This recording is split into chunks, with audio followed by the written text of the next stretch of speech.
Hello friends, accounting and finance management for bankers जो कि जेबी का तीसरा पेपर होता है, उसी का मॉड्यूल डी यूनिट 30 आज हम लोग स्टार्ट करने वाले हैं। चैप्टर का नाम है हमारा गुड्स एंड सर्विसेज टैक्स। तो GST goods and services tax, इसके बारे में बहुत डिटेल में हम डिस्कशन करेंगे। इंट्रोडक्शन से शुरू करते हैं। टैक्सेशन क्या चीज होती है? Taxation is the process adopted by government to levy and collect taxes from individuals. तो टैक्सेशन एक प्रोसेस होता है जिसमें जो गवर्नमेंट है वो टैक्स कलेक्ट करती है। कहाँ से टैक्स कलेक्ट करती है? जो इंडिविजुअल्स होते हैं या बिजनेस एंटिटीज होती है, उनसे जो गवर्नमेंट है टैक्स कलेक्ट करती है। और वो इंडिविजुअल भी हो सकता है, बिजनेस एंटिटी या कोई और ऑर्गेनाइजेशन भी हो सकता है। Taxation plays very important role in economy. किसी भी कंट्री के लिए जो टैक्सेशन है उसका बहुत इंपॉर्टेंट रोल रहता है। और जो स्टेट और सेंट्रल गवर्नमेंट है are involve in determining the various aspect of taxation. तो फेडरल स्ट्रक्चर ही ऐसा बनाया गया है कि हमारी स्टेट और सेंट्रल गवर्नमेंट डिसाइड करती है कि किस तरह से टैक्सेशन पे करना है। अभी की बात करें तो कई सालों में जो है अलग अलग पॉलिसी रिफॉर्म्स किए गए हैं स्टेट और सेंट्रल गवर्नमेंट के द्वारा, ताकि ये जो टैक्सेशन का प्रोसेस है बेटर वे में काम कर सके। तो टैक्सेशन बहुत सिंपल चीज़ है। गवर्नमेंट जो है इंडिविजुअल पे, बिजनेस एंटिटी पे या ऑर्गेनाइजेशंस पे टैक्स जो है पे टैक्स लगाती है, लेवी करती है और फिर जो है कलेक्ट करती है टैक्स। ठीक है, तो वही हमारा टैक्सेशन है। दो तरह से ये होता है, एक है आपका डायरेक्ट टैक्स और दूसरा आता है इनडायरेक्ट टैक्स। तो डायरेक्ट टैक्स और इनडायरेक्ट टैक्स में डिफरेंस क्या है? आपकी जो सैलरी है, आप सैलरी से जो डायरेक्टली टैक्स पे करते हो तो वो आपका डायरेक्ट टैक्स आ जाएगा। इनडायरेक्ट मतलब दुकान में आप कोई सामान खरीदने गए, मान लीजिए एक नमक का पैकेट है कुछ भी, तो उस पर आपका एक टैक्स लगा रहता है, तो वो आपका इनडायरेक्ट टैक्स है। ठीक है, तो इनडायरेक्ट टैक्स और डायरेक्ट टैक्स में क्या होगा? जो इंडिविजुअल्स है वो डायरेक्टली टैक्स अथॉरिटी को पे करेगा, वो हो गया डायरेक्ट। इनडायरेक्ट में क्या होगा कि जो जिसका सामान है, मान लीजिए जैसे नमक हमने बोला, ठीक है, सॉल्ट का पैकेट, तो सॉल्ट का पैकेट वो नमक की जो कंपनी है, मान लीजिए टाटा नमक है, तो जो टाटा कंपनी है वो हमसे टैक्स को कलेक्ट कर रही है सॉल्ट के पैकेट्स पे नमक लगा के, नमक के पैकेट्स पे, सॉरी, सॉल्ट के पैकेट्स पे टैक्स लगा के, और फिर हम टैक्स पे कर रहे हैं टाटा कंपनी को, टाटा कंपनी गवर्नमेंट को पे कर रही है। तो इस तरह से जो है इनडायरेक्ट टैक्स काम करते हैं। वही सब आपको यहाँ पे लिखा हुआ है। Direct tax is defined as tax impose directly on taxpayer. तो इसमें क्या होगा? डायरेक्टली जो इंडिविजुअल्स है, टैक्स पेयर है, वो टैक्स पे करेगा और ये गवर्नमेंट को डायरेक्टली पे करेगा। ठीक है, और ये किसी और पे शिफ्ट नहीं किया जा सकता। जैसे टाटा सॉल्ट है तो उसमें क्या, उसने उन्होंने अपना टैक्स जनता पे शिफ्ट किया और जनता फिर उनको पे कर रही है, गवर्नमेंट को पे कर रही है। पर डायरेक्ट टैक्स में हम अपना टैक्स किसी और को शिफ्ट नहीं कर सकते। और एग्जांपल्स क्या है? जैसे वेल्थ टैक्स, कॉर्पोरेट टैक्स, और इंडिविजुअल का जो नॉर्मल इनकम टैक्स रहता है, property tax, capital gain tax या सिक्योरिटीज ट्रांजेक्शन टैक्स। तो ये सारा हमारा डायरेक्ट टैक्स का एग्जांपल हो जाएगा। अब हम कुछ इनडायरेक्ट टैक्स के ऊपर भी देखते हैं। इनडायरेक्ट टैक्स कौन सा टैक्स होता है? विच आर शिफ्टेड, तो जिसको हम दूसरे पे शिफ्ट कर सकते हैं। जैसे मैंने आपको यहाँ पे टाटा सॉल्ट का एग्जांपल दिया, तो उसमें क्या, जो टाटा कंपनी वो अपना जो टैक्स का लायबिलिटी है वो जनता से वसूल रही है और फिर जनता जो है उनको पे कर रही है और वो फिर गवर्नमेंट को पे कर रहे हैं। तो जिसमें हम अपने टैक्स लायबिलिटी को शिफ्ट कर सके दूसरे पर्सन या एंटिटी पे, तो उसको बोलते हैं indirect tax. It is not the tax liability. तो ये हमारी इनकम पे या हमारे प्रॉफिट पे नहीं लग रहा, ये जो भी हम गुड्स और सर्विसेज ले रहे हैं उस पे ये जो टैक्स पे किया जा रहा है। अनलाइक डायरेक्ट टैक्स, तो डायरेक्ट टैक्स में क्या होता है कि हम अपनी टैक्स लायबिलिटी को शिफ्ट नहीं कर सकते, मतलब डायरेक्टली हमें अपनी इनकम पर टैक्स पे करना है। लेकिन इनडायरेक्ट टैक्स में क्या होता है कि हम अपनी टैक्स लायबिलिटी को दूसरे पे शिफ्ट भी कर सकते हैं। इसका एग्जांपल क्या हो जाएगा? जैसे कि it is collected by seller from the buyer and it pay to the government. तो जो सेलर है, जो टाटा नमक है, तो वो सेलर हो गई। बायर कौन है? जो उस पैकेट को, नमक के पैकेट को खरीद रहा है। तो सेलर बायर से टैक्स को कलेक्ट करता है और फिर गवर्नमेंट को टैक्स पे करता है। इस तरह से ये काम करता है। और पहले अलग अलग टाइप का इनडायरेक्ट टैक्स हमें पे करना होता था, जैसे सर्विस टैक्स हो गया, सेल्स टैक्स हो गया, वैल्यू एडेड टैक्स हो गया, central excise duty, custom duty, surcharge. ठीक है, बहुत सारे फॉर्म में जो है इनडायरेक्ट टैक्स लागू होता था। लेकिन जब से ये आपका जीएसटी आया, means goods and services tax, कब से ये एप्लीकेबल था? 1 जुलाई 2017। तो इतने सारे इनडायरेक्ट टैक्स को सबको रिप्लेस करके जो है एक आपका जीएसटी टैक्स जो है बना दिया गया। तो इसमें आपका जो सेंट्रल और स्टेट गवर्नमेंट का शेयर रहता है आधा आधा। ठीक है, तो इस तरह से जो है जीएसटी ने बाकी पुराने अलग अलग टाइप के जो इनडायरेक्ट टैक्स है उसको रिप्लेस किया। डिफरेंस बिटवीन डायरेक्ट, अब हम डायरेक्ट और इनडायरेक्ट टैक्स के बीच में डिफरेंस देखने जा रहे हैं। ठीक है, तो डिफरेंस क्या होगा? पहला, डायरेक्ट टैक्स जो आपकी इनकम या प्रॉफिट पे लगता है, लेकिन इनडायरेक्ट टैक्स जो भी आप गुड्स और सर्विसेज खरीदते हैं उस पे लगता है। Direct tax is paid directly to government. तो डायरेक्ट टैक्स में क्या है? हम डायरेक्टली गवर्नमेंट को पे करते हैं। इनडायरेक्ट टैक्स में एक इंटरमीडिएटरी होगा, जैसे हमने टाटा सॉल्ट का एग्जांपल दिया, तो जो टाटा कंपनी है वो इंटरमीडिएटरी है, वो हमसे टैक्स ले रही है और फिर पे कर रही है फाइनली। तीसरा, the burden of tax can not be shifted. तो डायरेक्ट टैक्स में क्या है कि हमारा टैक्स बर्डन हमें ही पे करना है। लेकिन इनडायरेक्ट टैक्स में क्या है कि जो टाटा कंपनी अपना टैक्स बर्डन है वो कस्टमर्स पर उन्होंने शिफ्ट किया। तो इनडायरेक्ट टैक्स में जो है टैक्स बर्डन शिफ्ट किया जा सकता है। The probability of tax evasion is lower in case of indirect tax. तो इनडायरेक्ट टैक्स में आप टैक्स से नहीं बच सकते। जब भी आप कोई पैकेट खरीदेंगे तो मैंडेटरी रहेगा कि आपको पे करना है, तो आप टैक्स से नहीं बच सकते। ये इनडायरेक्ट टैक्स की बात की जा रही है। नेक्स्ट है, direct tax can help in reducing inflation. और जो डायरेक्ट टैक्स है तो उससे इन्फ्लेशन जो है कंट्रोल होगा, क्यों? क्योंकि डायरेक्टली जो है जनता अपना टैक्स पे करे, लेकिन इनडायरेक्ट टैक्स जो है may enhance inflation as indirect tax is added. तो इसमें क्या हो रहा है कि जो चीज़ों के प्राइसेस है उसी पर टैक्स लगाया जा रहा है, ठीक है, इनडायरेक्ट टैक्स, तो उसके जो प्राइस है वो बढ़ जाएंगे और उससे जो है इन्फ्लेशन ये क्रिएट करता है। लेकिन डायरेक्ट टैक्स में ऐसा नहीं होता है, क्योंकि उसमें हम डायरेक्टली गवर्नमेंट को पे कर रहे हैं, तो गवर्नमेंट शायद कहीं पर कुछ सब्सिडी या इस तरह का हमें बेनिफिट दे, तो इन्फ्लेशन को इंक्रीज करने में डायरेक्ट टैक्स का कोई रोल नहीं रहता है। लेकिन इनडायरेक्ट टैक्स जो कि हमारे चीज़ों के प्रोडक्ट पे ही लगता है, तो जितना ज़्यादा इनडायरेक्ट टैक्स होगा उतना ज़्यादा उस प्रोडक्ट का प्राइस बढ़ेगा, और जितना ज़्यादा प्रोडक्ट का प्राइस बढ़ेगा उतनी ज़्यादा इन्फ्लेशन बढ़ेगी। तो इन्फ्लेशन क्या है? चीज़ें महंगी हो जाती है, उसी को हम इन्फ्लेशन बोलते हैं। नेक्स्ट है direct tax are consider to be progressive, जो इनडायरेक्ट टैक्स है उसको रिग्रेसिव बोलते हैं। तीसरा, नेक्स्ट, डायरेक्ट टैक्स जो है आपको इनइक्वलिटीज को रिमूव करता है, और जो इनडायरेक्ट टैक्स है वो इनइक्वलिटीज को बढ़ाता है। डायरेक्ट वो जो इनडायरेक्ट टैक्स है उसमें आपका कोई एडमिनिस्ट्रेटिव कॉस्ट ये सब आपको नहीं पे करना होता, डायरेक्टली जो है वो कंपनी देख लेती है ये सब जो चार्जेस है, लेकिन डायरेक्ट टैक्स में हमें एडमिनिस्ट्रेटिव कॉस्ट वो सब हमें खुद को पे करना होता है।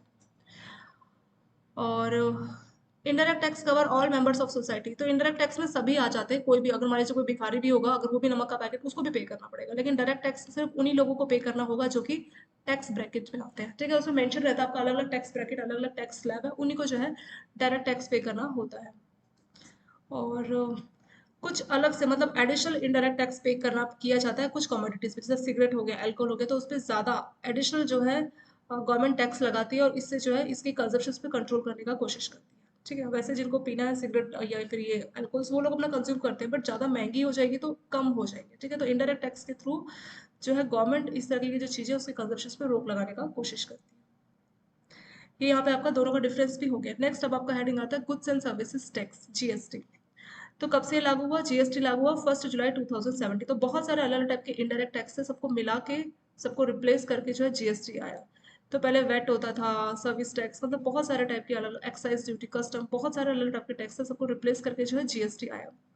और इनडायरेक्ट टैक्स के लिए बहुत ही अच्छा मतलब बहुत ही सिग्निफिकेंट स्टेप माना जाता है जीएसटी को। और अलग अलग नंबर की जो लार्ज नंबर ऑफ सेंट्रल और स्टेट टैक्सेस गॉट अमाउंट, तो अलग अलग टाइप की जो स्टेट और सेंट्रल टैक्स था तो उसको सिंगल टैक्स में कन्वर्ट कर दिया गया। और ये काफ़ी ट्रांसपेरेंट भी है, जो जीएसटी है उस पर जो टैक्स लगता है उसको काफ़ी ट्रांसपेरेंट माना जाता है। और इट इज सिंपल, ये जो जीएसटी है, this single tax is easier to administrate and encourage shift from informal. तो ये जो है इजी है, इसको एडमिनिस्ट्रेट करना बहुत इजी है, तो इनफॉर्मल से जो है फॉर्मल इकोनॉमी में हम शिफ्ट किए हैं जीएसटी की हेल्प से। और जीएसटी क्या क्या अलग अलग टाइप के जो इनडायरेक्ट टैक्स थे उनको हटा के जो है सबको यूनिफाई करके जो है जीएसटी को लाया गया।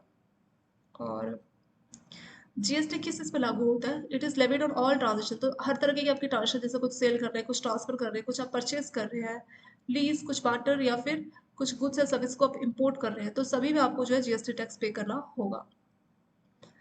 और कुछ एक्सेप्शनल केसेस है जिसको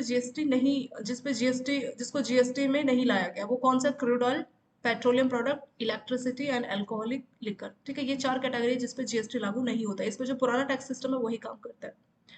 और जीएसटी में जनरली चार तरह से होता है, चार तरह से क्लासिफाई किया गया। एक है आपका SGST, means state goods and services tax. दूसरा आपका CGST, means central goods and services tax. तीसरा है IGST, integrated goods and services tax. और चौथा है यूजीएसटी, union territory goods and services tax. ये चार है, ये पूछ सकते हैं। तो इनके बारे में देखते हैं कि डिफरेंस क्या है, ठीक है, ये इंपॉर्टेंट है। तो state goods and services tax कब लगेगा? The taxes made within a single state are levied from central by the central government. तो अगर एक ही स्टेट में ट्रांजेक्शन हो रही है, सिंगल स्टेट, मान लीजिए यूपी को स्टेट है, वहां पे कोई ट्रांजेक्शन हो रही है, तो उस केस में जो है सीजीएसटी लगेगा। और जो वहाँ का जो स्टेट है, यूपी जो स्टेट है, तो स्टेट गवर्नमेंट का एसजीएसटी लगेगा, स्टेट गवर्नमेंट सर्विस टैक्स।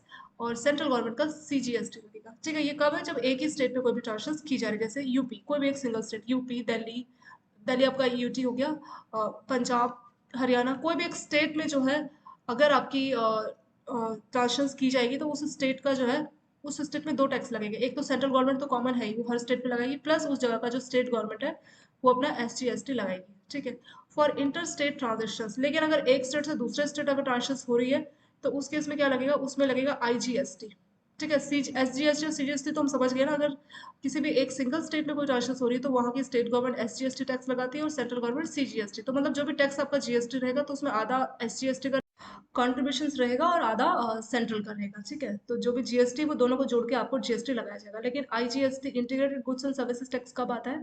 जब एक स्टेट से मतलब इंटर स्टेट ट्रांसफर हो रही है, मतलब एक स्टेट से दूसरे स्टेट इंपोर्ट किया जा रहा है, एक स्टेट से और दूसरे स्टेट पे जा रहा है, तो उस केस में जो है आईजीएसटी यानी इंटीग्रेटेड जीएसटी आपको लगाया जाता है। ये कौन लगाती है? सेंट्रल गवर्नमेंट लगाती है, and they give the shares of state और यूनियन टेरिटरी। ये जो आपका आईजीएसटी है, ये इंटीग्रेटेड टैक्स कौन लगाती है? आपकी सेंट्रल गवर्नमेंट लगाती है, और जो भी शेयर दो स्टेट जो भी इन्वॉल्व है तो उनका शेयर इस तरह से देती है। लास्ट आता है यूजीएसटी। यूजीएसटी नाम ही है यूनियन टेरिटरी, तो जो हमारी यूनियन टेरिटरी है उस पर जो टैक्स लगाती है वो आपका यूजीएसटी होता है। जैसे चंडीगढ़, अंडमान निकोबार आइलैंड, तो इन सब में जो टैक्स लगता है वो है यूजीएसटी। और जो जीएसटी है ये डेस्टिनेशन बेस्ड टैक्स होता है, यानी कि ये जो टैक्स पे किया जाता है, पे करना पड़ता है to the state where goods and services are consume. तो जिस स्टेट में गुड्स और सर्विसेज को कंज्यूम किया जाएगा उस स्टेट पे जो है टैक्स लगाया जाएगा, and not to the state in which they are produce. तो मान लीजिए एग्जाम्पल के तौर पे दो स्टेट लेते हैं, एक मान लीजिए हरियाणा है, एक मान लीजिए गुजरात है, ठीक है। तो गुजरात में मान लीजिए टाटा कंपनी की, टाटा सॉल्ट की जो है एक फैक्ट्री है जहाँ पे नमक का पैकेट बन रहा है, ठीक है। और ये कहाँ भेज रही है? हरियाणा में भेज रही है। अभी जो फाइनल कंजप्शन हो रही है नमक के पैकेज की वो कहाँ पे हो रही है? हरियाणा में हो रही है। प्रोड्यूस कहाँ पे हुआ? गुजरात में हुआ, लेकिन जो कंजप्शन हो रही है वो हरियाणा में हो रही है। तो जो हरियाणा है इस पे जो है टैक्स पे करना पड़ेगा। तो जहाँ पे गुड्स और सर्विसेज कंज्यूम किए जा रहे हैं वहाँ पे टैक्स लगता है, ना कि जहाँ पे प्रोड्यूस की जा रहे हैं। क्योंकि इसमें जो कंसेप्ट रहता है, कंसेप्ट ये रहता है कि अल्टीमेट जहाँ पे कंजप्शन होगी वहीं पे टैक्स पे करना होगा। तो इसीलिए जहाँ पे कंज्यूम किया जाएगा हरियाणा, वहाँ पे टैक्स लगेगा, ना कि यहाँ पे। इस तरह से जो है काम करता है। नेक्स्ट आपका आता है heading GST council. GST council क्या होता है? ये वो काउंसिल है जो कि जीएसटी के रूल्स रेगुलेशंस, कितना टैक्स होना चाहिए, किन किन चीज़ों पे होना चाहिए, नहीं होना चाहिए, वो सब जो डिसीजन लेते हैं। तो एक तरीके का आप बोल सकते हैं ये गवर्निंग बॉडी है, और इसमें जो यूनियन आपका जो फाइनेंस मिनिस्टर होता है वो इसका चेयरमैन होता है, ठीक है। और जब आपका जीएसटी लाया गया था तो उस टाइम पे अरुण जेटली थे फाइनेंस मिनिस्टर, तो उस टाइम पे वो इस काउंसिल के चेयरमैन थे। टाइम टू टाइम ये जो भी आपके फाइनेंस मिनिस्टर चेंज होते रहते, तो वही जीएसटी काउंसिल का चेयरमैन रहेगा, और वो भी उस हिसाब से चेंज होता रहेगा। It also includes ministry of state. तो जो जो मिनिस्ट्री ऑफ स्टेट रेवेन्यू और ministry of finance minister and state finance minister, तो वो भी इसका मेंबर रहेगा। GST council is the main decision making body. तो ये जो है अल्टीमेट डिसीजन इन्हीं के पास होता है कि कोई भी रिकमेंडेशन या जो डिसीजन लेना है गुड्स और सर्विसेज टैक्स को लेके, या अगर जीएसटी में किसी चीज़ को एग्जेप्शन देना है या उसके रेट्स को लेके कोई डिसीजन कर रहा है, तो ये जीएसटी काउंसिल जो है डिसाइड करती है। नेक्स्ट आता है आपका इनपुट टैक्स क्रेडिट। तो जीएसटी जो है ये सेट ऑफ वाली परमिशन भी देती है। सेट ऑफ मतलब क्या हुआ? जैसे कि मान लीजिए आपने कहीं से एडवांस में कोई टैक्स पे किया, ठीक है। एडवांस में आपने टैक्स पे किया, इनपुट उसको बोला जाएगा। इनपुट में आपने टैक्स पे किया, मान लीजिए आपने टैक्स पे किया 10,000 रुपये। ऑलरेडी आपने कोई सर्विसेज ली और वहाँ पे आपने टैक्स पे कर दिया 10,000 रुपये, ठीक है। फिर अब आपका आउटपुट मतलब फाइनल आपको एक और टैक्स पे करना है, मान लीजिए आपका लाइबिलिटी 20,000 रुपये। टोटल लाइबिलिटी आपकी 20,000 है। तो आपको आपने जो ऑलरेडी इनपुट के टाइम पर मतलब शुरुआत में जो 10,000 पहले से पे किया था और अभी का लाइबिलिटी 20,000, तो ये एडजस्ट हो जाता है। एडजस्ट होने को हम ये जो है सेट ऑफ वर्ड यूज़ करते हैं। बैंकों में भी जो अकाउंट है उसमें सेट ऑफ कब की जाती है? जब पेमेंट होती है सेविंग बैंक से, जब हम जो है उसके लोन अकाउंट में ट्रांसफर करते हैं, अगर लोन एनपीए होता है ना, तो सेट ऑफ मतलब एडजस्ट हो जाना। तो यहाँ पे भी वही है कि अगर इनपुट में हमने कोई टैक्स मतलब पे किया है, तो आउटपुट में हमारी जो टोटल लाइबिलिटी होगी, तो जो हमारी इनपुट टैक्स लाइबिलिटी उसको वहाँ पे एडजस्ट कर दिया जाएगा, या आप बोल सकते हैं सेट ऑफ कर दिया जाएगा, ठीक है। तो वो आपका होता है input tax credit. So GST में ये सेट ऑफ करना अलाउड है। ये इसमें बोला है कि जो सेट ऑफ है टैक्स पेड ऑन इनपुट, तो ऑलरेडी आपने जो टैक्स पे किया है and that is effect through the input tax, तो इनपुट टैक्स क्रेडिट के थ्रू आपका जो आउटपुट टैक्स है उसमें आप इसको एडजस्ट कर सकते हैं। तो वही आपका input tax credit. Who is liable to pay GST? तो कौन लायबल होगा जीएसटी के लिए? The supplier. तो जो गुड्स और सर्विसेज का सप्लायर है उसको जो है जीएसटी पे करना होगा। हावर इन स्पेसिफिक केसेस, जैसे मान लीजिए इंपोर्ट होता है, कोई चीज़ें बाहर से यहाँ इंपोर्ट आ रही है, ठीक है, इंपोर्ट हो रही है, तो उस केस में ये रिवर्स रहता है। रिवर्स कहने का मतलब कि जो इंपोर्ट होगा इंडिया से, मान लीजिए आपने कोई आईफोन कहीं बाहर की कंपनी से इंपोर्ट किया, तो जो सप्लायर है, सप्लायर तो यूएसए में मान लीजिए, तो यूएसए नहीं पे करता। अगर हम इंपोर्ट करते हैं तो जो इंपोर्टर है इंडिया का, जो इंडिविजुअल या इंपोर्टर जो कंपनी है, उसको टैक्स पे करना पड़ता है। तो जनरली जो जीएसटी है वो किस तरह से पे करना होता है? जो सप्लायर है, सप्लायर मतलब जो सेलर है, वो जीएसटी पे करता है। लेकिन कुछ केसेस में जो है आपका जैसे इंपोर्ट हो गया, जहाँ पे आप चीज़ें बाहर से इंपोर्ट कर रहे हैं, तो उसमें जो रिसिपेंट होगा मतलब जिसको फाइनली वो गुड्स सर्विसेज मिलेगी, तो वो जो है टैक्स पे करता है, ठीक है। ये यहाँ पे आपको बोला हुआ है। और कुछ ई कॉमर्स ऑपरेशंस भी होते हैं, ऑपरेटर जिसमें आप ऑनलाइन शॉपिंग कर रहे हैं, तो उसके थ्रू जो आपका जो प्लेटफॉर्म है उसको जो है टैक्स पे करना होता है। और और जैसे आपका एक इसमें लिमिट दिया हुआ है, लिमिट कितना है? 20 लाख। तो मतलब एक थ्रेशोल्ड लिमिट है साल भर का 20 लाख है, और जनरली ये जो अदर स्टेट के लिए जो है 10 लाख की आपका लिमिट है। सो अदर स्टेट में कौन सा आ जाएगा, जैसे उत्तराखंड हो गया, सिक्किम, हिमाचल, मतलब ये कुछ स्पेशल जो स्टेट है उन स्टेट के लिए 10 लाख का थ्रेशोल्ड लिमिट है, बाकियों के लिए 20 लाख है। इसका मतलब अगर आपका टर्नओवर 20 लाख से ज़्यादा होगा साल का, तभी आप जो है तभी आपको जीएसटी पे करना होगा। ठीक है। Suppliers below the threshold limit are not required to pay tax. तो जिनका जो थ्रेशोल्ड लिमिट है वो क्रॉस नहीं हुआ तो उनको टैक्स ये सब पे करने का जरूरत नहीं है। तो ये सिंपल आपको बताया कि किस कौन लायबल होगा। जनरली जो पर्सन होगा, सेलर या जो सप्लायर है गुड्स, वही जीएसटी को पे करने के लिए लायबल होगा। पर कुछ केसेस में जैसे इंपोर्ट आप करते हो तो जो इंपोर्टर का रिसिपेंट होगा, जिसको इंडिया में मान लीजिए किसी ने आईफोन मंगवाया, तो जो आईफोन खरीदेगा उसी को टैक्स पे करना पड़ेगा। ठीक है। तो ये रिवर्स चार्ज मैकेनिज्म के तहत जो है इस तरह से भी ये काम करता है। और मैक्सिमम जो थ्रेशोल्ड लिमिट है 20 लाख है, मतलब अगर 20 लाख से ज़्यादा आपकी इनकम होगी तभी आपको जीएसटी पे करना, उससे कम होगी तो नहीं पे करना। कुछ स्पेशल स्टेट है जैसे कि उत्तराखंड, सिक्किम, हिमाचल प्रदेश, ये जो हिली एरियाज है वहाँ पे जो लिमिट है वो 10 लाख है। मतलब अगर 10 लाख से ज़्यादा आपका टर्नओवर रहेगा साल का तभी आपको जीएसटी पे करना, वरना नहीं करना। When does liability to pay GST arise, तो कब हमारी लायबिलिटी अराइज होती है, जब हमें जीएसटी पे करना होता है। तो जब भी ये अराइज होगी at the time of supply of goods, तो जब भी आप गुड्स को सप्लाई करेंगे, जैसा कि आपके सेक्शन 12 में बताया गया, at the time of supply services, जो कि सेक्शन 13 में बताया गया। तो जब भी आप गुड्स और सर्विसेज को सप्लाई करेंगे तब आपकी लायबिलिटी आएगी। और इसमें ये जो 3 इवेंट्स हो गए, इसमें से जो सबसे पहले इवेंट होगा तब आपकी लायबिलिटी आएगी, जैसे कि रिसीविंग पेमेंट, आपको पेमेंट रिसीव हो रही है, इश्यूएंस ऑफ इनवॉइस, आप इनवॉइस को इशू कर रहे हैं, या completion of supply, supply complete हो गई। तो इन तीनों में से जो सबसे पहले होगा उस टाइम पे आपका जीएसटी का जो लायबिलिटी है वो अराइज होगा। नेक्स्ट आता है who has to file GST return. तो किसको ये फाइल करना चाहिए? एवरी पर्सन, तो जो भी पर्सन रजिस्टर्ड है जीएसटी के तहत किसी या दूसरे फॉर्म में, तो उसको जो है जीएसटी फाइल करना चाहिए। और registered person will have to file, तो या तो वो मंथली, जिसको हम नॉर्मल सप्लायर बोल सकते हैं, मंथली भी पे कर सकते हैं या क्वार्टरली बेसिस पे भी कर सकते हैं। और जो इनपुट सर्विस डिस्ट्रीब्यूशन स्कीम होता है तो वो भी एप्लीकेबल इसमें रहेगा। और ये आपको बता रखा है कि कौन कौन सा फॉर्मेट है। जीएसटीआर, जीएसटीआर 1 और जीएसटीआर 3 भी दो फॉर्मेट्स है। अगर आपका साल का टर्नओवर 1.5 करोड़ से ज़्यादा है तो उस केस में आप जीएसटीआर 1 फॉर्मेट में अपना जीएसटी फाइल करेंगे। अगर आपका अप टू 1.5 करोड़, अगर 1.5 करोड़ तक आपका टर्नओवर है तो आप जीएसटीआर 3 बी पे अपना जो है रिटर्न फाइल करेंगे। ये आपको लिमिट बता रखा है। ठीक है, दो है, जीएसटीआर 1 और जीएसटीआर 3 बी। अगर 1.5 करोड़ तक का आपका साल का टर्नओवर है, सॉरी इससे ज़्यादा है, तो जीएसटीआर 1, और 1.5 करोड़ तक का है तो जीएसटीआर 3 भी। इस तरह से जो है फाइल करेंगे। इसमें लेट फी भी रहता है एक्चुअली। लेट फी अगर आप मान लीजिए टाइम पे नहीं पे करते या डिले अगर आप करते हैं अपना जीएसटी का, तो उसमें आपको जो है फाइन पे करना होगा। तो कितना रहेगा फाइन? 18% per annum. सो इसमें आपको इंटरेस्ट और लेट फी दोनों पे करना होता है। तो इंटरेस्ट आपका होता है 18% पर एनम। और ये कब से कैलकुलेट होगा? Tax liability from the next day. तो जो आपका ड्यू डेट है, जो आपका लास्ट डेट है, उसके नेक्स्ट डे से जो है आपका लायबिलिटी जो है, ये जो इंटरेस्ट है उस हिसाब से कैलकुलेट किया जाए। ये हो गया एडवांटेजेस ऑफ जीएसटी। तो उसके क्या क्या फायदे हैं? तो पहला फायदा यही है कि विद जीएसटी जो पहले जो टैक्स स्ट्रक्चर बहुत डिफिकल्ट था, कि अलग अलग टाइप के टैक्स थे, बहुत सारे वेट, अलग अलग टाइप की कैटेगरी के टैक्स थे, तो सबको मिला के जो है एक अकेला जीएसटी कर दिया गया। तो ये जो कॉम्प्लेक्सिटी थी स्टार्टिंग में, उसने उसको दूर किया। दूसरा, GST will make Indian trade and industry more competitive. अभी क्या हुआ कि अलग अलग टाइप का बहुत सारा टैक्स पे करना होता तो सबको जोड़ के एक ही बना दिया, तो उससे जो फाइनल प्रोडक्शन की जो कॉस्ट है वो काफ़ी सस्ती आई है। तो इसकी वजह से क्या होता है कि जो इंडियन ट्रेड और इंडस्ट्री काफ़ी कॉम्पिटिटिव है। क्यों? क्योंकि इसके जो रेट्स है वो काफ़ी कॉम्पिटिटिव। सस्ते रेट्स अगर आप दोगे तो बाकी जो इंडस्ट्रीज है उनसे भी आप कॉम्पिटिशन अच्छे से कर पाओगे। तो इंडियन की जो मार्केट है उसको ग्रोथ होने में भी काफ़ी इससे मदद मिलेगी। तीसरा, GST is aimed as broadening the tax paid. तो अभी क्या हो रहा है कि काफी जनता तक जो आपका टैक्स बेस है, मतलब जिन जिन से आप टैक्स लेते हैं, तो वो काफी ब्रॉड हो गया। पहले बहुत सारी चीजें थी जिस पर टैक्स नहीं पे किया जाता था, लेकिन अभी उन सब पे भी टैक्स पे किया जाता है। एग्जाम्पल का एक सिंपल एग्जाम्पल, जैसे पहले आप कोई भी एग्जाम देते हैं, जैसे मान लिया आईबीपीएस कुछ, तो उसमें जो आपका फॉर्म होता था जो पे करते थे, तो उस पर कोई भी जीएसटी आपको नहीं पे करना होता था। उस पर सिर्फ आपका जो चार्ज लगता था ऑनलाइन प्लेटफॉर्म, अगर जैसे मान लीजिए, तो उसका बस पेमेंट चार्ज लगता था अगर आप ऑनलाइन पे कर रहे हैं। ठीक है, उसके अलावा कोई भी पे नहीं करना पड़ता था। लेकिन अब उस पर भी जीएसटी, तो मतलब बहुत सारी चीज़ें जो कि छूट गई थी, किसी भी टैक्स में जो नहीं आती थी उसको भी इंक्लूड कर देते हैं। Next, the foundation of GST in India is a comprehensive IT system. मतलब इसमें सारी चीज़ें आपको ऑनलाइन मिल जाती है। All the tax payer receive such registration, payment, returns. तो सारा डेटा जो है ऑनलाइन अवेलेबल हो जाता है। तो इससे जो है कंप्लाइंसेस ईजी और ट्रांसपेरेंट वे में काम करती है।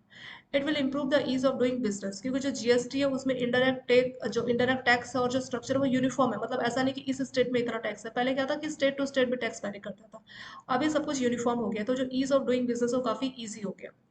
Elimination of cascading of tax will result. तो पहले क्या होता था कि टैक्स लगता था और उससे से भी टैक्स, मतलब टैक्स पे टैक्स लगता था, ऐसे भी कई सारे केसेस थे। तो उसको बोलते हैं कास्केडिंग ऑफ टैक्स, मतलब टैक्स पे टैक्स लग रहा है, तो वो एलिमिनेट हो गया। तो इससे जो प्रोडक्ट या गुड्स या सर्विसेज के जो प्राइसेस है वो काफ़ी कम हुए। नेक्स्ट बोला है GST is charge only on the component of value addition at each stage to ensure there is no tax on tax. तो वैल्यू एडिशन हर स्टेज पे जो है, जो वैल्यू होगी उस पर टैक्स लगता है। ये इस बात को इंश्योर करता है कि टैक्स ऑन टैक्स, मतलब एक चीज पे हमने टैक्स पे कर दिया उस पर हम दोबारा से टैक्स ना पे करें। ठीक है, तो ये सारे जो है जीएसटी के आपके फायदे हैं। नेक्स्ट आता है GST provision with respect to bank. तो बैंकों के हिसाब से ये किस तरह से काम करता है। The introduction of GST in India. तो इंडिया में क्या हुआ कि पहले का जो टैक्स सिस्टम था वो थोड़ा डिफरेंट था, जीएसटी ने उसको काफी चेंज किया। सर्विस सेक्टर इम्पैक्टेड मोर, तो जो इम्पैक्टेड मोर, तो सर्विस सेक्टर को ज्यादा इम्पैक्ट किया जीएसटी ने एज कम्पेयर टू मैन्युफैक्चर और ट्रेडिंग सेक्टर। ठीक है, तो बैंकों में किस किस तरह से जो बैंक है, बैंक कैसी इंडस्ट्रीज है, बैंक है हमारी सर्विस इंडस्ट्रीज। ठीक है, तो बैंकों को भी इसने इम्पैक्ट किया है। तो क्या क्या प्रोविजन है जीएसटी को लेकर उसके बारे में बात करते हैं।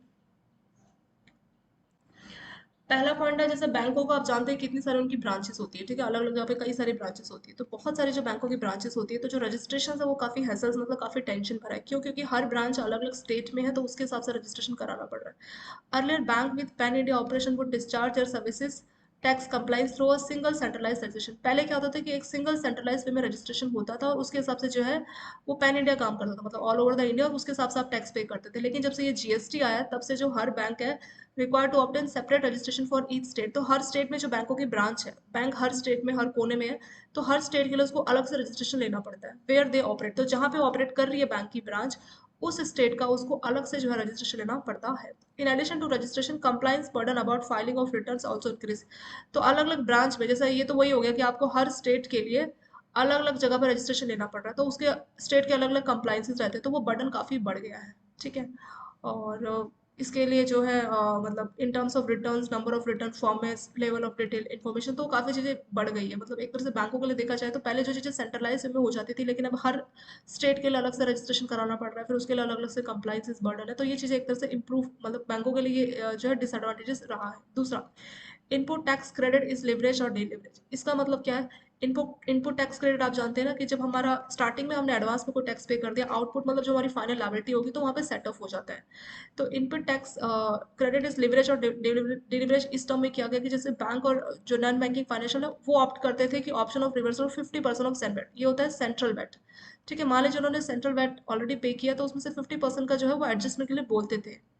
And input service where CENVAT credit on capital goods would be available. तो इसमें क्या है, रिवर्सल कंडीशंस नहीं है कि आपको रिवर्स करना है फिर आप अपना पेमेंट कीजिए। लेकिन जो जीएसटी है उसमें ऐसा है, जीएसटी में क्या होगा कि 50% ऑफ सेनवेट जो क्रेडिट है तो वो आपका एडजस्ट होगा। And capital good it's to be reverse, मतलब जो 50% आपका जो सेनवेट क्रेडिट आपका हुआ है availed against input services and capital goods to be reversed which leaves them with the positions। तो इसमें जो हमारा फाइनल जो कैपिटल गुड्स है उसका जो कॉस्ट है वो 50% जो है महंगा होगा, इस तरह से जो है इंक्रीज होगा, क्योंकि हम रिवर्स के लिए जो है अप्लाई करेंगे और फिर बाद में जब मिलेगा तो हमें, अगर हम अपने कैपिटल गुड्स की कॉस्ट देखें तो वो हमें 50% बढ़ा हुआ मिलेगा। जो पुराना सिस्टम था तो उसमें क्या था कि रिवर्सल नहीं था, एडजस्ट हो जाता था सी एल वेट, पर इसमें ऐसा नहीं है। जिस जीएसटी में हमें रिवर्सल के लिए बोलते हैं और फिर बाद में हम अपना जो है रिवर्सल होगा तभी हमें पेमेंट मिलेगा। और इसमें जो था कि एडजस्ट हो जाता था, रिवर्सल का कंडीशन नहीं था, पर इसमें कंडीशन है कि रिवर्सल के लिए अप्लाई करना होगा, तो इससे जो हमारी कॉस्ट है वो 50% तक बढ़ जाती है। लास्ट पॉइंट आता है assessment and education has become bothersome. तो जो असेसमेंट है, असेसमेंट मतलब जो हमने टैक्स फाइल की है तो उसका देखना कि कितना सही फाइल किया है, जो भी हमने इनकम सब बताई है, तो वो भी काफ़ी बॉदरसम, मतलब काफ़ी टेंशन वाला हो गया है। असेसमेंट पहले क्या होता था कि हर रिस्पेक्टिव स्टेट के रेगुलेटर के हिसाब से काम करता था। जिस ब्रांच में, जैसे हमने बोला ना कि पहले सेंट्रलाइज वे में होता था बैंकों की ब्रांचेस, लेकिन अब हर स्टेट के लिए अलग अलग रजिस्ट्रेशन लेना पड़ेगा। अलग अलग स्टेट के लिए अलग अलग रजिस्ट्रेशन है, मतलब जहाँ पे भी बैंकों की ब्रांच रजिस्टर्ड है। Now every registered branch of bank must justify इस पोजीशन। तो जो भी चार्जेबिलिटी उसको लगाई जा रही है उस स्टेट में, तो उसको अपनी पोजीशन जस्टिफाई करनी पड़ेगी, मतलब हर बार हर स्टेट में अलग अलग बताना पड़ेगा। और जो भी उसका असेसमेंट किया जा रहा है एडजुकेटिव अथॉरिटी के द्वारा, तो उसको हर बार ये चीज़ एक्सप्लेन करनी पड़ेगी। और पहले ऐसा नहीं था। Earlier A tax payer was adjudicating, पहले क्या था, सिंगल एडजुकेटिंग अथॉरिटी थी, क्योंकि सारा कुछ सेंट्रलाइज होता तो एक ही एडजुकेटिंग अथॉरिटी थी, उसको एक्सप्लेन करना पड़ता था। लेकिन अभी क्या, हर स्टेट में अलग अलग है और सबका जो पॉइंट ऑफ ओपिनियन भी अलग अलग हो सकता है ना, अलग अलग पर्सन का अलग अलग पॉइंट ऑफ ओपिनियन भी अलग अलग है, तो इससे काफ़ी टाइम जो है वेस्ट होता है। और सेम इशू में हर अलग अलग जो एजुकेटिंग अथॉरिटी उनका अलग अलग व्यू पॉइंट है, और उससे जो है मतलब डिफरेंसेस ऑफ ओपिनियन काफ़ी देखने को मिलते हैं, तो इसलिए जो असेसमेंट और ये सारा काम थोड़ा सा डिफिकल्ट हो गया है। ठीक है, तो तीन चीज़ें यहाँ पे बैंकों के लिए बोली गई है। नेक्स्ट आता है issue related to revenue recognition under GST. तो जीएसटी में जो रेवेन्यू रिकग्निशन को लेके जो इशू आता है वो किस तरह से आता है? रेवेन्यू रिकग्निशन मतलब कैसे पता लगेगा कि कौन से स्टेट का ये रेवेन्यू है। कई बार ऐसे भी होता है ना कि कस्टमर का एड्रेस किसी और जगह पे, या कुछ लोग ऑनलाइन ट्रांसफर कर रहे हैं, ऑनलाइन कभी किसी जगह पे कभी दूसरी जगह पे, तो वो कैसे डिसाइड होगा कि कौन सी जगह पे जो है टैक्स लगाना है? तो ये वाले जो है इश्यूज यहाँ देखने को मिले। तो कौन कौन से इश्यूज उसके बारे में बात करते हैं। पहला इशू आता है account link the financial services. इसमें क्या होगा? The place of supply in the is the location of recipient of services on the record of supplier. तो जो सप्लायर होगा जो कि सर्विसेज दे रहा है, तो वो चेक चेक करेगा कि जो रिसिपिएंट है जो सर्विसेज को अवेल कर रहा है वो उसकी लोकेशन किधर है, वो ये चेक करेगा। ठीक है। अभी क्या हो गया, बैंकों में सब चीज़ें डिजिटलाइज हो गई है, सब चीज़ें सेंट्रलाइज्ड हो गई है, तो उसमें आइडेंटिफाई करना कि कौन सा स्टेट ऑफ लोकेशन है जहाँ पर रिसिपिएंट है तो बहुत डिफिकल्ट है। मान लीजिए अभी आप दिल्ली आए और आपने ऑनलाइन कहीं ट्रांसफर कर दिया, लेकिन आप रहते कहाँ हैं? मुंबई में रहते हैं। तो किस टाइम पे आपने कब ट्रांसफर किया, कैसे पता लगेगा कि रिसिपिएंट ऑफ सर्विसेज कौन है? आप दिल्ली में आए, आपने ऑनलाइन अपना इंटरनेट बैंकिंग के थ्रू कुछ ट्रांसफर कर लिया, तो जो रिसिपिएंट ऑफ सर्विसेज है उसको ट्रैक करना थोड़ा इसमें मुश्किल हो गया। और अलग अलग प्रोफेशंस है, जैसे मान लीजिए कोई मैन्युफैक्चरर्स है, ट्रेडर्स है, या वो जो वर्कर्स है वो एक जगह से दूसरी जगह पे मूव करते रहते हैं अपनी बेटर अपॉर्चुनिटीज के लिए, तो सर्विस प्रोवाइडर के लिए डिफिकल्ट हो जाएगा फाइंड आउट करना, क्योंकि परमानेंट एड्रेस किसी और जगह का है, करंट एड्रेस वो भी कहीं और रह रहे हैं, कम्युनिकेशन एड्रेस कुछ और है, केवाईसी डिटेल्स कुछ और है। तो काफ़ी चीज़ें डिफिकल्ट है, मतलब फाइंड आउट करना कि अल्टीमेट ये जो सर्विसेज का जो रिसिपिएंट है ये एक्जैक्टली किस स्टेट को बिलोंग करता है, तो वो फाइंड आउट करना थोड़ा मुश्किल हो जाता है। एक पॉइंट ये हो गया। दूसरा, non account linking financial services. इसमें बोला है the place of supply services is the location of services provider. तो जो है जो सर्विस प्रोवाइडर है उसके लोकेशन पर डिपेंड करता है कि जो प्लेस ऑफ सर्विसेज किधर है। This will again hit such companies which are wide spread. तो कुछ कंपनीज ऐसी है जो कि रिमोट लोकेशन तक फैली हुई है, और उन वो जो ऑपरेट कर रही है किसके द्वारा कर रही है? कोई बैक ऑफिस है मान लीजिए किसी दूसरे स्टेट में, तो रिमोट लोकेशंस में कंपनीज है और उसको सपोर्ट किया जा रहा है, उसको ऑपरेट किया जा रहा है किसी बैक ऑफिस के द्वारा जो कि दूसरे स्टेट में। तो इसमें पता कर पाना कि जहाँ पे वो लोकेशंस है और जो उसको ऑपरेट कर रहा है, तो कौन सी लोकेशन एग्जैक्टली कंसिडर की जाएगी जीएसटी के लिए। ठीक है। The place of supply of services. तो इस केस में सप्लाई ऑफ सर्विसेज यहाँ से हो रही है या जो उसको ऑपरेट कर रहा है दूसरे से जो वहां से हो रही है, तो फाइंड आउट करना मुश्किल हो जाएगा। तो दूसरा इशू ये हो गया। तीसरा आता है एक्शनेबल क्लेम। पहले क्या था कि एक्शनेबल क्लेम में किसी भी टाइप का सर्विस टैक्स नहीं लगता था। ठीक है, नो टैक्स वाज पेबल, उसको सर्विस टैक्स ही नहीं, सर्विस ही नहीं माना जाता था और कोई सर्विस टैक्स नहीं लगता था। लेकिन जब से जीएसटी आया तो उसमें जो एक्शनेबल क्लेम है इसको भी इंक्लूड कर दिया गया जीएसटी, और उसमें जैसे जो है उसमें भी आपको जो है टैक्स पे करना होता है। अब ये एक्शनेबल क्लेम्स क्या होते हैं? बैंकों की टर्म में बोले एक्शनेबल क्लेम्स मतलब जिसके खिलाफ अगर आप क्लेम करना चाह रहे हैं आप, और आप कोर्ट में भी जाके उसके खिलाफ आप कंप्लेन जो है क्लेम कर सकते हैं। ठीक है, कोर्ट भी जा सकते हैं उस क्लेम के लिए। जैसे मान लीजिए बैंक ने कोई डेब्ट दिया है, कोई लोन दिया है, तो उसके खिलाफ कोर्ट जाके भी बैंक जो है क्लेम कर सकते हैं। तो वो सब हमारा एक्शनेबल क्लेम में आ जाए। नेक्स्ट होता है GST on banking transaction fee in financial sector with credit card. तो अभी क्या हो रहा है कि बहुत सारी ट्रांजेक्शन जो है फी हमें पे करनी पड़ रही है, जैसे क्रेडिट कार्ड का पेमेंट हुआ, फंड ट्रांसफर हुआ, एटीएम में ट्रांजेक्शन हुआ, मतलब हर चीज़ पे हर ट्रांजेक्शन पे हमारा जीएसटी जो है बैंकों को पे करना पड़ रहा है, जो कि 15% सॉरी 18% का टैक्स ब्रैकेट है, जो कि बहुत ज़्यादा होता है।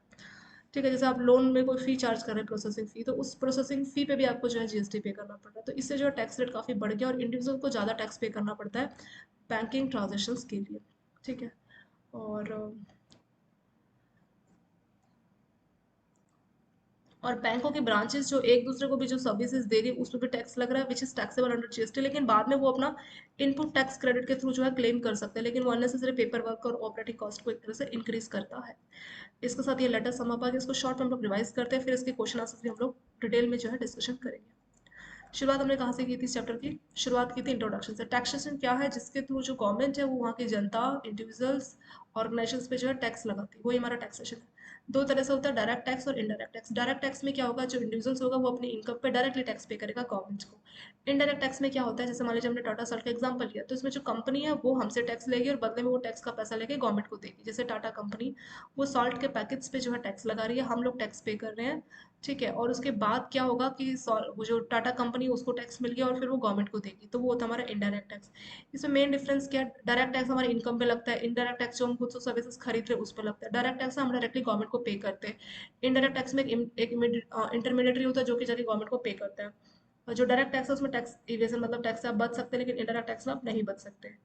और डायरेक्ट टैक्स जो है प्रोग्रेसिव मानते हैं, लेकिन इसको रिग्रेसिव मानते हैं। तो और इसमें जो इनडायरेक्ट टैक्स है उसमें एडमिनिस्ट्रेटिव कॉस्ट कम रहती है, लेकिन डायरेक्ट टैक्स में जो एडमिनिस्ट्रेटिव कॉस्ट काफ़ी देखने को मिलती है। नेक्स्ट आपका जीएसटी कब से एप्लीकेबल हुआ? 1 जुलाई 2017 से जो जीएसटी को लागू किया गया। इंडिया में पहले बहुत सारे अलग अलग टाइप के इंडायरेक्ट टैक्स सबको मिला के जो है जीएसटी बनाया गया। चार तरह से है ये।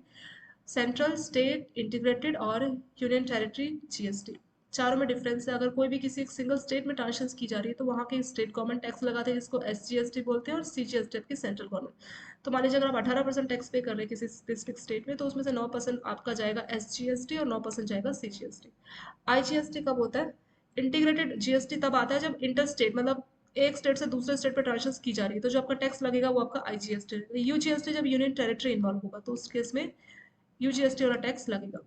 नेक्स्ट आता है जीएसटी काउंसिल। इसमें फाइनेंस मिनिस्टर्स का चेयरमैन होगा और बाकी गवर्निंग बॉडी होगी। इनका काम क्या है? अल्टीमेट डिसीजन लेना कि जीएसटी कितना होना चाहिए, कौन कौन से गुड्स पे लगाना चाहिए, क्या किसी गुड्स पे एग्जेप्शंस देनी है, तो वो सारा डिसीजन जीएसटी काउंसिल का रहता है।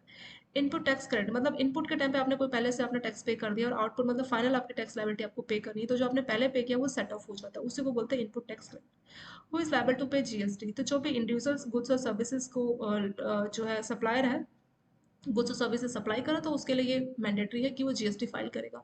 इसमें भी एक थ्रेशोल्ड लिमिट है, अगर ये लिमिट क्रॉस होती है तभी आपको जीएसटी जो है पे करना है। 20 लाख का लिमिट दिया है, अगर 20 लाख से ज़्यादा आपका टर्नओवर है तब आप जीएसटी को पे करेंगे। कुछ स्पेशल स्टेट है जैसे हिली एरिया जैसे उत्तराखंड, सिक्किम, हिमाचल प्रदेश, तो उस केस में जो थ्रेशोल्ड लिमिट है वो है 10 लाख रुपीज़। किस टाइम पे व्हेन द लायबिलिटी, तो किस टाइम पे हमारा जीएसटी पे करने का लायबिलिटी आता है? तो जब भी अगर हम सेक्शन 12 में बात की गई है गुड्स की, और 13 में बात की गई है सप्लाई ऑफ सर्विस की, तो जब हम गुड्स और सर्विसेज को सप्लाई करते हैं तब हमारा लायबिलिटी आता है। Who has to file GST return?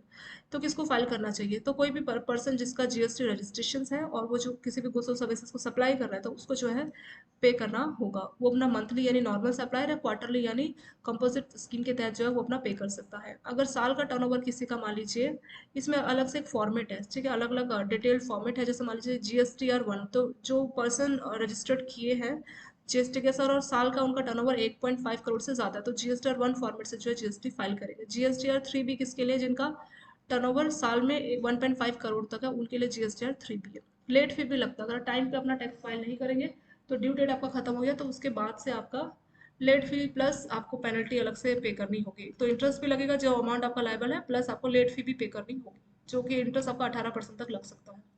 फायदे क्या है जीएसटी के? कुछ फायदे भी देखने को, जैसे पहले बहुत ज़्यादा कॉम्प्लेक्स टैक्स स्ट्रक्चर था, अभी सबको जोड़ के एक बना दिया तो कॉम्प्लेक्सिटी बहुत ईजी हो गई है। जो हमारी इंडस्ट्रीज, जो इंडिया के जो ट्रेड्स और सर्विस इंडस्ट्रीज है वो काफ़ी कॉम्पिटिटिव हो गई है, क्योंकि जो फाइनल कॉस्ट है प्रोडक्शन को वो काफ़ी कम हो गई है।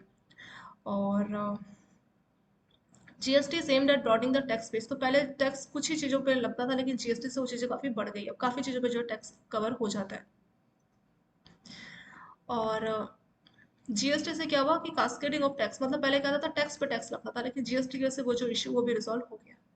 नेक्स्ट हेडिंग आता है आपका GST provision with respect to bank. बैंकों को लेकर जीएसटी का प्रोविजन किस हिसाब से है? तो जीएसटी के हिसाब से बैंकों को कुछ चीज़ों में तो जो है इश्यूज फेस करने पड़े हैं। जैसे पहले ऑल इंडिया जो था एक सेंट्रलाइज्ड रजिस्ट्रेशन बैंकों का काम होता था और पैन इंडिया वही काम करता था, लेकिन अब हर स्टेट में जहाँ जहाँ बैंकों की ब्रांच है उस स्टेट में उनको जो है अपना जीएसटी का अलग से रजिस्ट्रेशन लेना पड़ता है।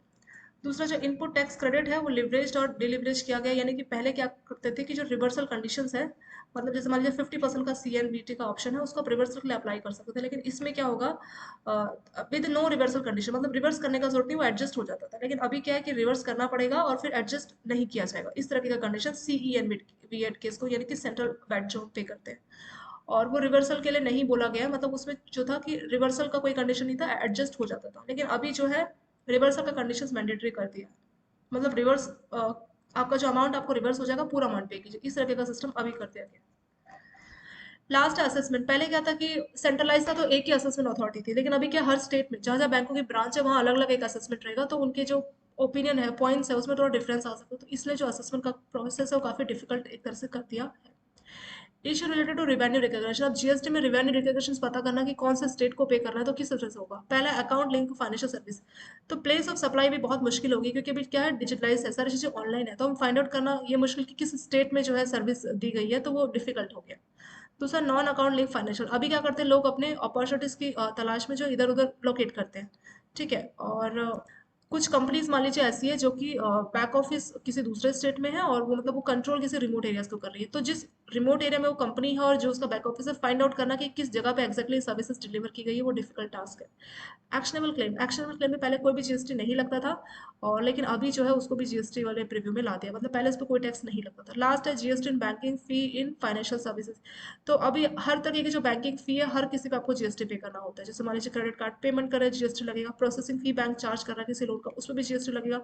एटीएम से वो ट्रांसफर की जा रही है, उसमें भी जीएसटी लगेगा। फंड ट्रांसफर जीएसटी लगेगा। मतलब हर जगह पे जो आपको जीएसटी पे करना है, जो कि 18% वाला टैक्स ब्रैकेट है, जो कि बहुत हाई है। तो इसमें जो कस्टमर है उनके लिए ट्रांसफर कॉस्ट काफी महंगी हो गई है। इसके साथ आपका आगे लेटेस्ट सम अप। अब इसके हम दो चार क्वेश्चन आंसर्स भी डिस्कस करेंगे। पहला, जीएसटी लिमिट, तो किस किस ट्रांजेक्शन पे जीएसटी एंड ट्रांसफर, कुछ भी गुड्स और सर्विसेज को आप सेल या ट्रांसफर कर रहे हैं लगेगा। इंपोर्ट ऑफ गुड्स, अगर गुड्स और सर्विसेज को बाहर से आप इंपोर्ट कर रहे हैं तब भी लगेगा। लीज, अगर गुड्स और सर्विसेज को लीज पे दे रहे हैं तब भी लगेगा। तो आंसर हो जाएगा डी, हर जगह आपको जीएसटी पे करना होगा। विच आइटम्स आर नॉट, तो जीएसटी वाले में किसको नहीं लाया गया? बैंकिंग है, इंश्योरेंस है, ट्रांसपोर्ट है। जो अल्कोहलिक लिकर होते हैं और सिगरेट्स, इन सबको जीएसटी वाले में नहीं लाएगा, क्योंकि इसका इंटरेस्ट जो इसमें जो टैक्स लगता है वो बहुत ज़्यादा हाई अमाउंट का। तो जीएसटी वाली जो कैटेगरी है उसमें ये नहीं आ रहा था, इसलिए इसको, पेट्रोलियम को, दो चार चीज़ों को जो है नहीं रखा गया। Last, under the system of GST the threshold limit is, तो जो नॉर्थ ईस्ट स्टेट है उनके लिए थ्रेशोल्ड लिमिट कितना है? जो हिली एरियाज है तो उनके लिए लिमिट है 10 lakh rupees. Next, which is statement is not correct, कौन सा स्टेटमेंट करेक्ट नहीं है? GST is aimed eight broadening the tax base and also, तो अभी क्या हो रहा है, जीएसटी से क्या हुआ कि टैक्स बेस काफी बढ़ गया। टैक्स बेस बढ़ने का मतलब, ब्रॉड होने का मतलब, पहले कुछ ही चीजों पर टैक्स लगता था, लेकिन अभी हर चीज पे ऑलमोस्ट टैक्स लगने लगा। दूसरा, GST charge only on component of value addition, हर स्टेज पे जो वैल्यू एडिशन है वहां पे टैक्स लगता है, तो इससे जो कास्केडिंग इफेक्ट है, मतलब टैक्स ऑन टैक्स, वो नहीं लगता है। GST has result in doing business more difficult, इसने काम को बहुत मुश्किल कर दिया, ये बात गलत है। जीएसटी से जो है काम चीजें, काफी चीजें सिंपल हो गई है, टैक्स काफी सिंपल हो गया, तो जो काम है बिजनेस है उसमें भी इसने काफी मदद की है। GST ensure that indirect tax और स्ट्रक्चर, तो जो अभी अक्रॉस द कंट्री है वो टैक्स स्ट्रक्चर यूनिफॉर्म वे में काम करता है, जो इनडायरेक्ट टैक्स है यूनिफॉर्म वे में काम करता है, ये बात भी सही है। तो सिर्फ सी स्टेटमेंट जो है गलत है। Last, which of the following tax have been replace by GST, तो कौन कौन से टैक्स को हटा के जीएसटी कर दिया? Sales tax, excise, service tax, पहले ये अलग अलग लगता था, सबको जोड़ के जो है जीएसटी बना दिया। तो आंसर क्या आ जाएगा? ऑल ऑफ दिस, तो सभी को जोड़ के जो आपका जीएसटी बन गया। इसके साथ ये हो गया चैप्टर कंप्लीट, और अगला वाला चैप्टर हम अगले वीडियो में डिस्कस करेंगे, इसे थोड़ा सा आप लोग देख लीजिए, और thank you so much for watching this video.